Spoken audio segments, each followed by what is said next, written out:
4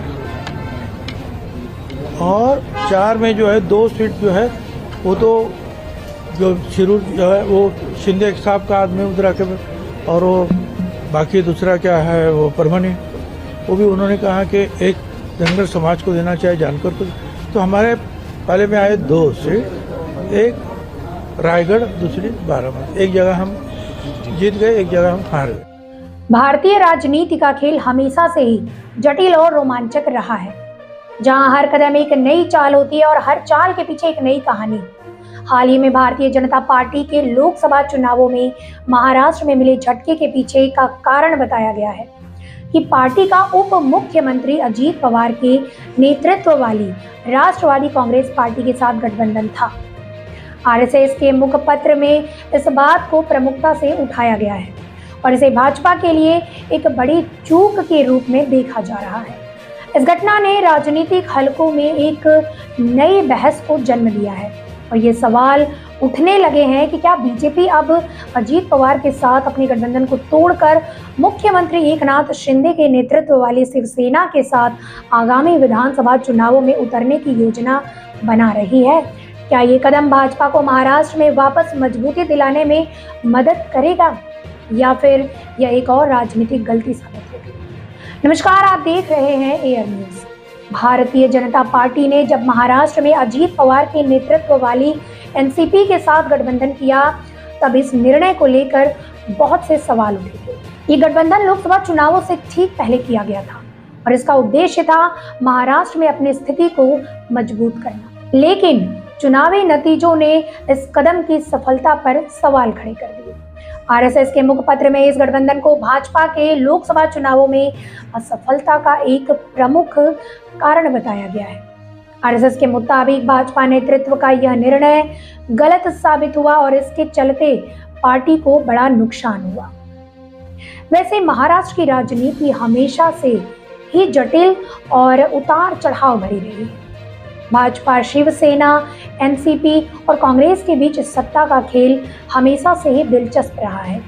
अजीत पवार और एनसीपी के साथ भाजपा का गठबंधन एक नई चाल थी, लेकिन इसने पार्टी को अपेक्षित सफलता नहीं दिलाई।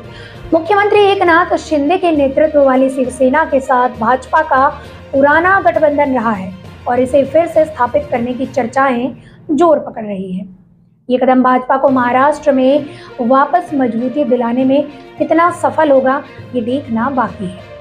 ऐसे में भाजपा अजीत पवार के गठबंधन के टूटने के पीछे कई कारण हो सकते हैं। सबसे प्रमुख कारण यह है कि आरएसएस इस गठबंधन से खुश नहीं था और इसे पार्टी की असफलता का कारण मानता है। आरएसएस का मानना है कि अजीत पवार के साथ गठबंधन करने से भाजपा के आदर्शों और सिद्धांतों पर असर पड़ा है। इस गठबंधन ने पार्टी के भीतर और समर्थकों के बीच असंतोष को जन्म दिया है। आपको बता दें कि भाजपा और अजीत पवार का गठबंधन एक महत्वपूर्ण राजनीतिक घटना थी। यह गठबंधन लोकसभा चुनाव से ठीक पहले किया गया था और इसका उद्देश्य था महाराष्ट्र में भाजपा की स्थिति को मजबूत करना। लेकिन चुनावी नतीजों ने इस कदम की सफलता पर सवाल खड़े कर दिए। बाकी वर्तमान राजनीतिक परिदृश्य में भाजपा का अजीत पवार के साथ गठबंधन का टूटना एक महत्वपूर्ण घटना है। ये देखना दिलचस्प होगा कि भाजपा अब एकनाथ शिंदे के नेतृत्व वाली शिवसेना के साथ मिलकर विधानसभा चुनावों में कैसे उतरती है।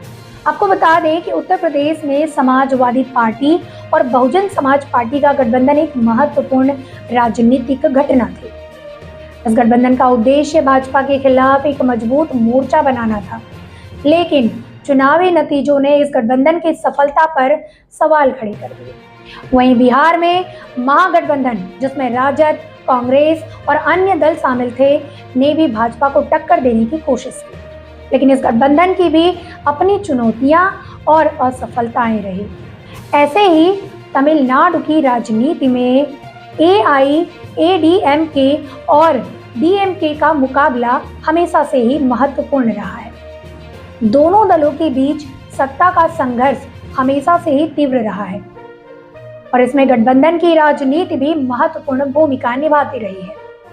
तो इस तरह वर्तमान राजनीतिक परिदृश्य में भाजपा का अजीत पवार के साथ गठबंधन का टूटना एक महत्वपूर्ण घटना है। ये देखना दिलचस्प होगा कि भाजपा अब एकनाथ शिंदे के नेतृत्व वाली शिवसेना के साथ मिलकर विधानसभा चुनावों में कैसे उतरती है। नमस्कार, आप देख रहे थे एयर न्यूज।